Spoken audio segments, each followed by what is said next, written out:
Hello friends, welcome to my channel Right Step Investment and Tax Solution. This is Kulvinder Kaur, your financial advisor and tax consultant.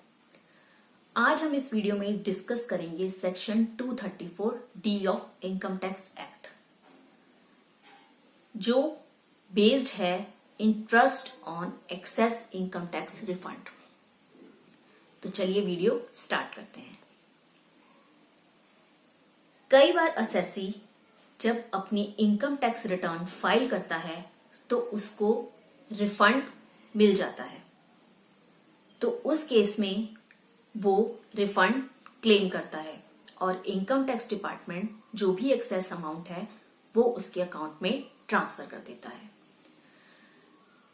Refund का मतलब है कि access payment of income tax means जितना actual में उनकी income के ऊपर tax बना था उससे ज्यादा tax assessee already income tax department को दे चुका है। तो इस केस में इनकम टैक्स डिपार्टमेंट जब असेसी रिटर्न फाइल करता है तो अगर उनकी इनकम के ऊपर टैक्स जो कैलकुलेट हुआ और जो already tax income tax department को दे दिया गया है असेसी द्वारा, अगर वो ज्यादा है तो वो असेसी उसका रिफंड क्लेम कर सकता है। तो इस केस में इनिशियल स्टेज में मतलब स्टार्टिंग में जब रिटर्न को प्रोसेस किया जाता है तो इंटीमेशन 143 सबसेक्शन 1 के अकॉर्डिंग जो भी रिफंड होता है वो असेसी के अकाउंट में ट्रांसफर कर दिया जाता है। लेकिन कई बार रेगुलर असेसमेंट के टाइम पे जब रिफंड कैलकुलेट किया जाता है तो उसमें दो कंडीशंस देखी जाती हैं।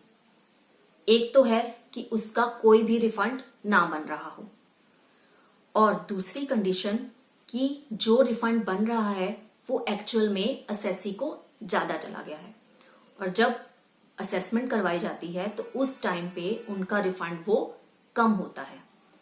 तो इन दोनों केसेस में इनकम टैक्स डिपार्टमेंट जो एक्सेस रिफंड असेसी को दे दिया गया है उसके ऊपर कुछ इंटरेस्ट चार्ज करता है जो सेक्शन 234 डी के अकॉर्डिंग चार्ज किया जाता है।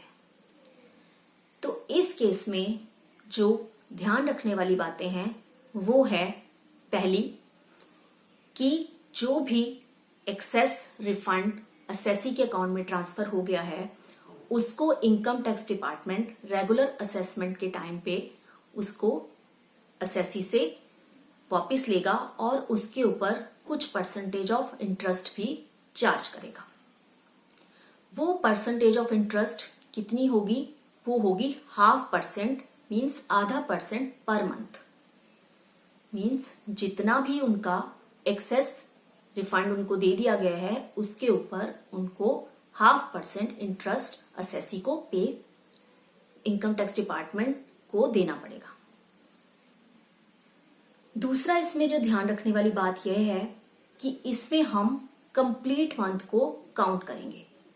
अगर किसी का रिफंड पे किया गया और जब उसकी असेसमेंट का टाइम खत्म हुआ तो इस केस में रिफंड प्रोसेस करने से लेकर टिल द रेगुलर असेसमेंट जितना भी टाइम ड्यूरेशन आएगा उसके ड्यूरेशन के हिसाब से असेसी को इनकम टैक्स डिपार्टमेंट को वापस टैक्स रिफंड वापस करना पड़ेगा और उसके ऊपर इंटरेस्ट लगेगा।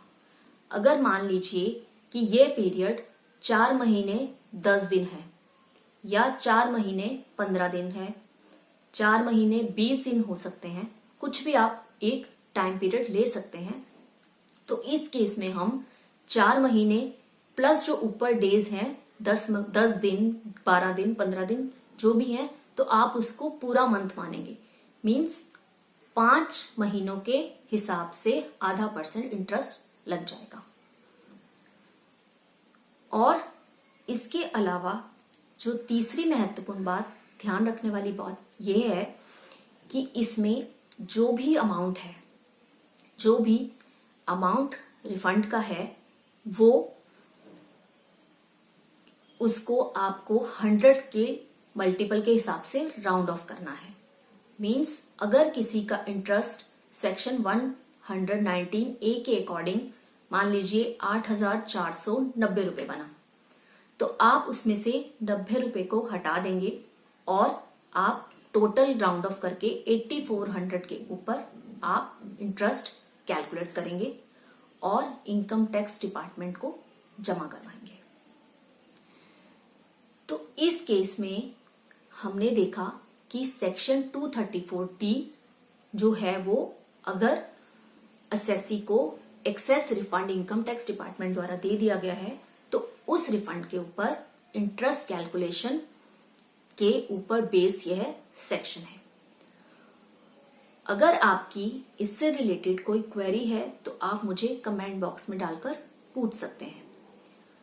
और आई होप कि आपको ये वीडियो पसंद आई होगी, और अगर आपको ये वीडियो पसंद आई है तो आप इस वीडियो को लाइक कीजिए, शेयर कीजिए और मेरे चैनल को सब्सक्राइब कीजिए।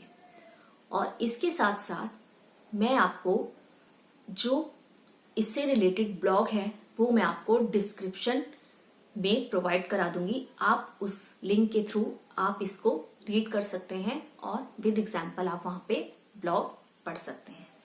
Thank you.